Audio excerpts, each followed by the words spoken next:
At 10, this is Fox 61, Connecticut's news station. We have lots to talk about tonight, but we begin on the weather today, just the beginning of another stretch of dangerously high temperatures. Thanks for joining us for the news at 10. I'm Brent Harden. I'm Sarah Sanchez. Taking a look at temperature projections this next few days. Our air conditioner is working overtime. That's why state officials are warning about extreme heat out there, and it's shaping up to be another heat wave of 2024 this week. Meteorologist Ryan Breton in for Rachel tonight. Ryan, it's only mid-July, and already it's been a scorching summer. Absolutely, Brent and Sarah. Good evening to you. Good evening, everybody. It seems like all month long, each day has been humid, but we do have a break in that coming. You just have to hang in there another couple of days. Heat advisory up again tomorrow for all but the southeast shoreline, and this goes through Wednesday inland. Well, it feels like temperatures both tomorrow and Wednesday up near 100 degrees. There is a line of storms tonight to our west. In general, this action has been weakening as it's been moving east, but I do think we'll get into some showers and maybe even a rumble of thunder or two overnight tonight. You can see that here midnight, some storms moving into northwest Connecticut, but the general trend should be that they'll weaken. Just be aware there may be a shower or a rumble of thunder that comes through overnight. Doesn't cool off much at all tonight. That's another thing about this humidity. It just can't cool down at night. So we drop to only 73 in Hartford, 75 in New Haven.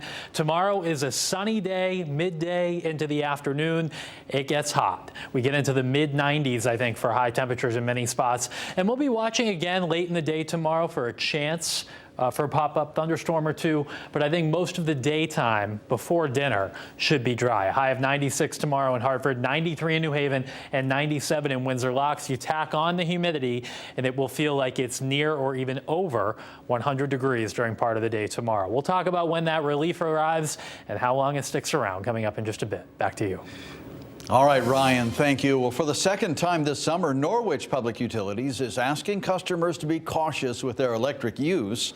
They say the next 3 days will be a challenge due to the high temperatures putting a strain on the grid. The energy company is releasing tips to save money and electricity in the coming days. First and foremost, they say you should only run your AC when you're home and to keep it at 72 degrees or higher. Wait until after 8 p.m. to use major appliances. Avoid using the oven to cook or appliances that generate heat before 8 p.m. Eversource has similar recommendations to help customers save. And a reminder, Connecticut's hot weather protocol remains in effect today. That means cooling centers will be open to keep vulnerable people safe from the extreme heat. For information on these cooling centers, just dial 211 on your phone. You can also visit 211ct.org to find a cooling center near you or head to fox61.com. Day one of the Republican National Convention winds down in Milwaukee. After much anticipation, former President Donald Trump finally announced his running mate, running on the heels of a failed assassination attempt this weekend. Fox's Rebecca Castor has more from the convention center. Insiders tell Fox that Ohio Senator J.D. Vance did not know he was going to be the VP nominee until 20 minutes before the announcement. J.D. Vance enters the Republican National Convention to a standing ovation after officially being named as Donald Trump's vice presidential nominee. The first-term senator from Ohio was once a Trump critic, but now one of his fiercest allies. J.D.'s a good guy. He's smart. I think J.D.'s policies are the most in line with President Trump. He has the ability to articulate his positions exceedingly well. All those things are great for a vice presidential candidate. J.D. is a young star on the rise. Before becoming a senator, Vance was known for his best-selling memoir, where he describes an upbringing consumed by poverty and abuse. The Trump campaign hopes his story resonates with working-class Americans. I think you're the guy who can help me in the best way. You can help me govern. You can help me win. While security has been heightened, the RNC is carrying on as planned, just 2 days after an assassination attempt on the former president. Take a look at what happened. The shooting has started a national conversation on bringing the temperature down during this heated campaign season. But in an interview with NBC News, President Biden implied it's more nuanced than that. How do you talk about the threat to democracy, which is real, when a president says things like he says? Do you just not say anything because it may incite somebody? After his nomination, Vice President Harris called Senator Vance to welcome him to the race and express her hope they'll meet on the debate stage soon. In Milwaukee, Rebecca Castor, Fox 61, Connecticut's news station.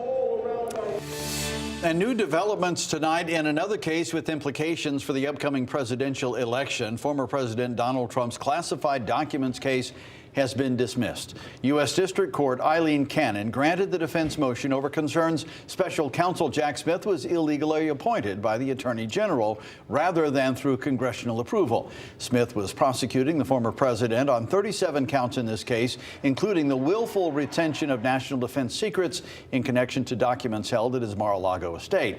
He says he plans to appeal the dismissal. As for the assassination attempt today, the FBI returned to Pennsylvania. It's sweeping the shooting area, hoping to find more evidence. Early reports say the shooter acted alone and no motives been identified. Meanwhile, Secret Service Director Kimberly Cheadle says the agency will cooperate with an independent review. The goal is to figure out what went wrong and make sure it never happens again.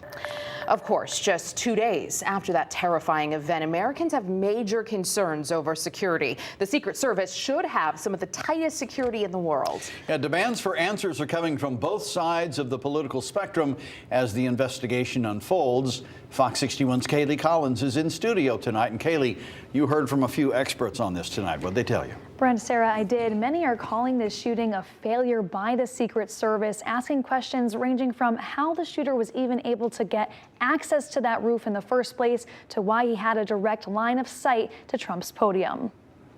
Anxieties have swelled in the days following Saturday's attempted assassination in Pennsylvania. This ever-present reality that this can happen to anybody, including a U.S. president or a former U.S. president. The Secret Service is facing heavy criticism after what happened at Saturday's political rally for Donald Trump. The former president was wounded after being shot in the upper ear, and a spectator was killed. Despite the violent and deadly series of events, President Joe Biden says he remains confident in the Secret Service. Yes, I do. Do you still have faith in the Secret Service, Mr. President? Yes, I do. Others aren't feeling as much at ease. I mean, I think it's pretty clear that someone getting that close to the event where, I mean, we've all seen now that there were actually eyewitnesses who were trying to alert law enforcement about the fact that this guy was, acting more than suspiciously. And I think, when the president said there's a need for an independent investigation of the way the Secret Service handled this. One former Secret Service agent agreed the criticism is warranted, laying out how the Secret Service typically secures an area for an event of that caliber. So a counter sniper team comes in and does a pre-advance. They'll sit down and they'll identify the high ground areas that are concerned. They'll identify the long range. So somebody that's several yards down range from the podium, they'll know where the podium is going to be, where the president's route is going to go in from. So they identify those on a survey. There should have been no one having access to that roof that could do what this person did. Having said that, I'm going to refrain from saying exactly what could have been done differently until the transparent and competent investigation is completed. And President Biden had directed an independent review of the security at the rally. No word on when that investigation might be completed. He has also ordered that independent presidential candidate Robert F. Kennedy Jr. receive Secret Service protection after everything that transpired in Butler County, Pennsylvania on Saturday. In studio tonight, Kaylee Collins, Fox 61, Connecticut's news station. Thank you, Kaylee. Well, new here at 10, 4 firefighters are injured tonight while New Haven crews are still on the scene of a massive house fire. They were called to a multi-family 3-story home on Dixwell Avenue around 7 tonight. When firefighters got to the scene, they found the whole house was on fire. Thankfully, all 8 people who live there are safe. They escaped, but today's extreme heat made the job of putting out the fire extra difficult. Anytime the weather is like this, we're at 88, 90 degree weather, high humidity, the firefighters are already sweating in their gear. So that first alarm and second alarm crew gets beat up pretty bad. It's under investigation right now, but with this amount of damage, it's going to take time for them to dig out the scene and try to place the cause and origin. The chief says 4 firefighters are recovering from injuries. 2 are in the hospital. All are expected to survive. New Haven Mayor Justin Elliker says 7 adults and 1 kid are without their home. Also in New Haven tonight, Connecticut State Police are investigating a deadly crash that shut down a part of I-91 earlier today. Police say Manuel Segundo Guaman was driving in the left lane on I-91 southbound near Exit 2 in New Haven. And according to police, Guaman veered across all 4 lanes for an unknown reason. He hit the exit sign, a crash cushion, a light pole, and a highway gantry post. Guaman was found unresponsive and was later pronounced dead at the hospital. A portion of the highway near the crash was closed for about 3 hours. Police are now asking for anyone who was driving with a dash camera in that area at the time of the collision to give them a call. New developments in the death of a local teenage girl. State police have arrested 19-year-old Cooper Ouellette, charging him with first-degree manslaughter. Sophie Ringquist's death was first ruled an accident. The 17-year-old died last May. Police initially believe she fell out of her car, but 14 months later, investigators are accusing her on-again, off-again boyfriend of running her over. State police say Ouellette dropped her off at home in Burlington. Her parents had to drive her to Bristol Hospital. Medical staff pronounced her dead. Ouellette turned himself into police last week and was released on bond. His case has since been continued until a later date. Ringquist's family released a statement saying they implore anyone who's been a victim of or witnessed a domestic violence situation to stand up for the victim and report it. Meriden police arrested 3 people during a search of Mr. Bentley's Cafe at 190 Grove Street. Police say they served a warrant at the address looking for evidence in a recent assault case.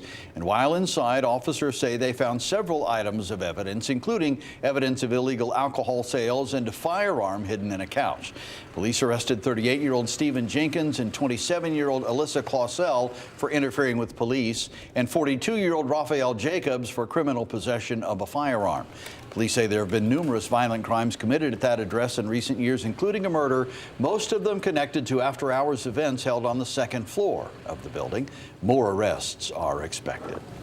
And in Fairfield, crews were called to a school bus fire around 5 this afternoon. The bus went up in flames on Richard White Way. The driver was able to get out safely, and thankfully there were no students on board.